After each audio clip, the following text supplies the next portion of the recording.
Maayong adlaw kaninyong tanan. Ano sa kining inyong nga programa sa TV Palya.Argumento gipanguluhan ng gipangunahan sa Lay Catholic Apologist International. Sir Argeseno, uban ko ninyo sa kadali lang nga panahon aron na panagisgot sa mga butang nga may kalambigitan sa atong pagtuong Katolika. Nakitay tagaan og reaksyon karon nga panahon nya kini actually dugin unta nako ni tawag ini nga tagaan og reaksyon, pero tungod sa mga issues o sa mga topics nga makat nagbuto nga kinahanglan hinanali tagaan nato og paghatag og igong pagtin-aw, so mo na ang na-delay or na-late nga to ang reaksyon niining maong gitawag og video. And at the same time ato na siyang gitawag paminawon, then after on that maghatag ta og komento sa iyahang mga punto nga gihatag, and nga to ang tagaan og reaksyon niini usa ka pastoy sa gitawag og Seventh-day Adventist. So every argumento niya ato ang tubagon kay para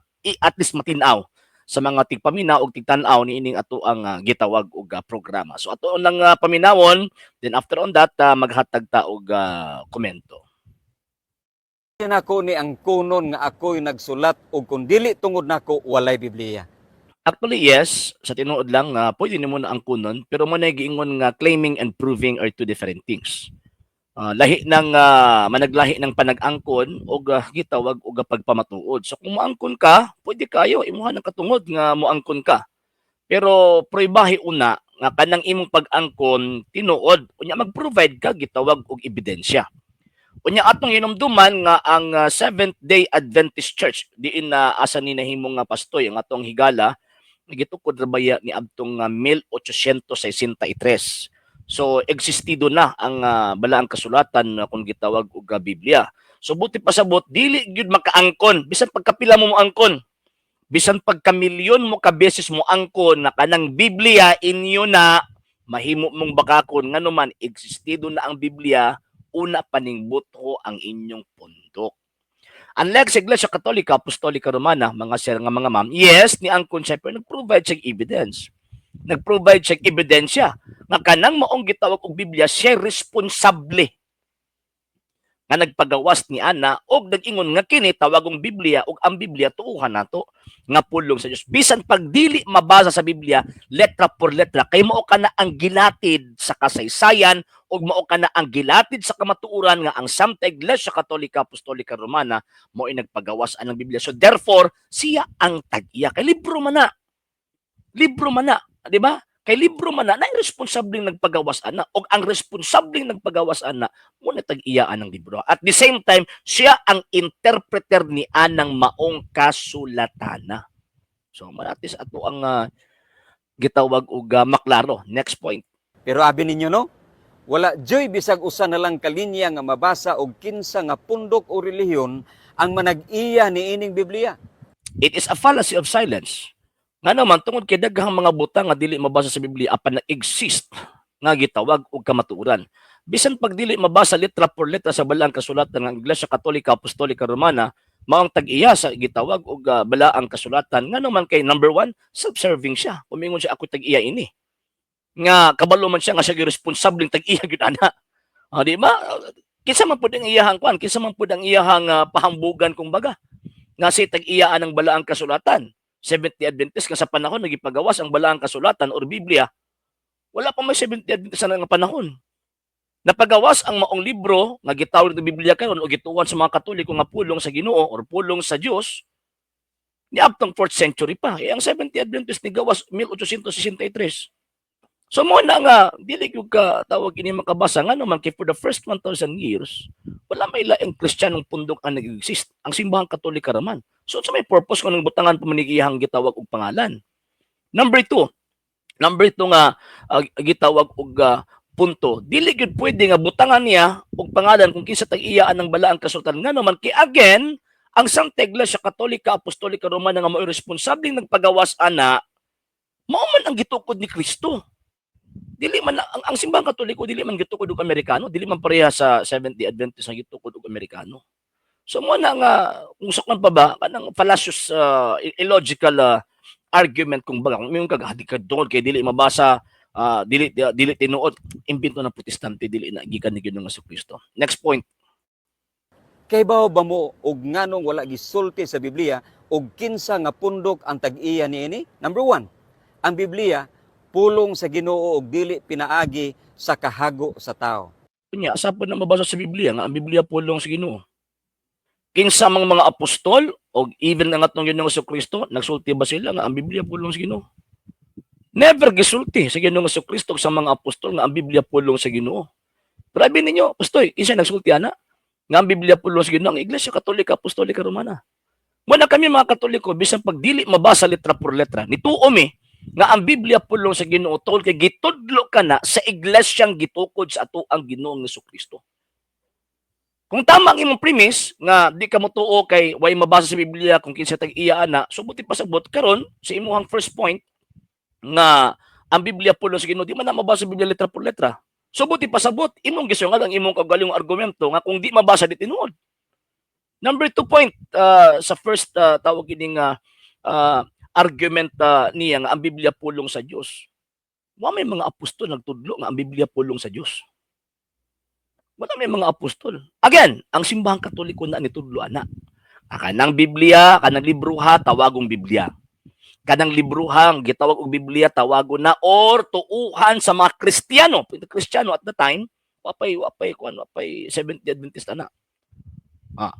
Tuuhan sa mga Kristiyano nga ang Biblia pulong sa Dios.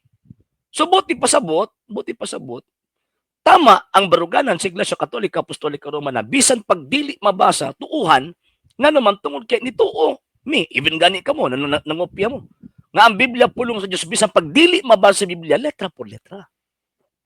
Mao man ang gitawag og point na.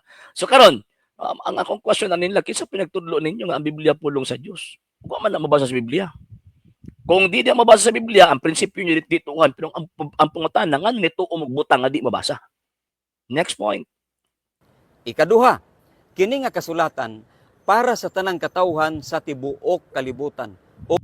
Objectively, yes. Objectively, ang kasulatan para sa tanang katawhan sa tibuok kalibutan, pero ang question, kinsa mga responsible nga motudlo mahitungod ana. Remember, libro na eh.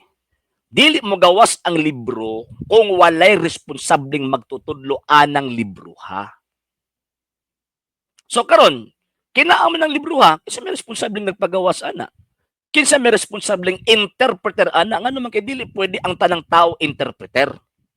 Dili pwede ang tanang tao interpreter. Dili pwede nga ang tanan mahimong official ang iyang interpretation ni anang maong gitawag og libro. Wala pag Philippine Constitution. Ang Philippine Constitution alang na sa tanang mga Pilipino. Pero alang basta ang tanang Pilipino ba naa ba siya katungod nga mahimong official ang interpretation sa gitawag og maong libro? Dili. Ang Supreme Court ra ang makahimog final interpretation, final and executory. Same po sa Biblia. Ang Biblia mao na ang constitution of our faith. Pero ang question, kinsang interpreter? Seventh-day Adventist? Akalayo ras tinae. Natukod ang Seventh-day Adventist, existido na ang Biblia. Natukod ang Seventh-day Adventist 1863, niya pagkaman ang Biblia 4th century mo paggawas ng maong Biblia. So dili gud pwede nga ang Seventh-day Adventist mo interpreter ni anang maong scripture. Pwede sa mag-interpret pero dili official. Mabitaw nakabuang na inyong tawag ini nga pundok. Bisig unsa na lang inyong interpret anong nakasulat sa balaang kasulatan. So di gud mahitabo nga mahimo mong kamo. So, tama, objectively yes, ang Biblia para sa tanang tao, pero dili ang tanan makahimo og official nga interpretation sa nakasulat sa Biblia. Only the church nga kung diin maoy tag-iya, honor ni anang maong Biblia maoy makasabot ni ana og makatudog, makahatag og official nga interpretation concerning what is written in the scripture. Okay? Next point.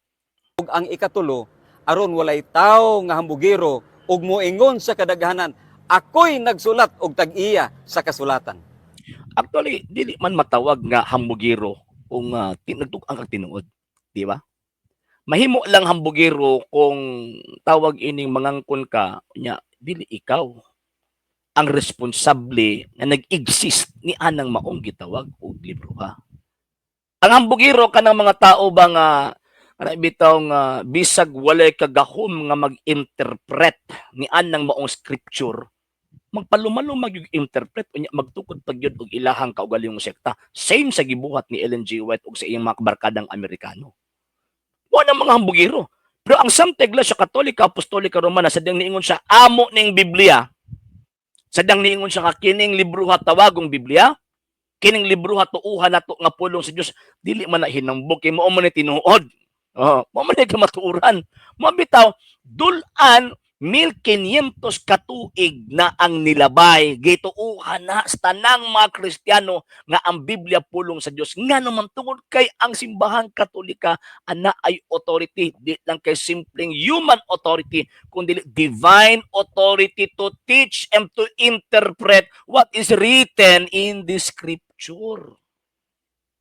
Dili man na hinambog. May mo nang hinambog sa inyo, kay sulpot lang man mo. Muna sunod, maghatag-hatag ka ng tawag ng mga punto dapat. Sigurado yun nga, tama ang imuhang ihatag nga punto. Sa wala pa nakapag-follow sa itong mga pages, i-follow nyo itong mga pages, RJ Roland Sandro Second TV, Apollo.Argumento page, Kuya Apollo page, and RJ's Vlog 2022. Pwede sa mag-send din ng Facebook stars. At also, sa itong mga channels, sa wala pa nakapag-subscribe, subscribe ninyo itong mga channels, Dalay Catholic, Apologist International Official, RJ Sandro Second TV, Kuya Apologist TV, and the Barrio Kawayan Religious sa forum. O pwede sa mo mag-send din na o super sticker, super chats, and super thanks. And sa mga Katoliko kung gustong tabang sa itong program, pwede ninyong ipadala yung tabang suporta, pinagay sa mga account numbers, kanaka sa mga screens, kana nagadagan ng information, o pwede sa mo mag-message sa itong page kung very mitan sa inyong pagpadala. Daghan kaayong salamat. Sa ngalan si Bok Perez, Steve Apollo.Argumento, Panguluhan ng Ipangunahan sa Lay Catholic, Apologist International, sa mga kaubanan sa LCX na mga Katoliko nagasubaybay, nagkataban, nagasuporta ng programa, kini yung ubos nga lagad o ison sa pagtong Katoliko Sir R.D. Seno, temporaryong manamilit inyong bingon, Ecclesiam Servire, it fedim, Katolikam Defenderi. Maayong adlaw yung tanan. Ave Maria, Viva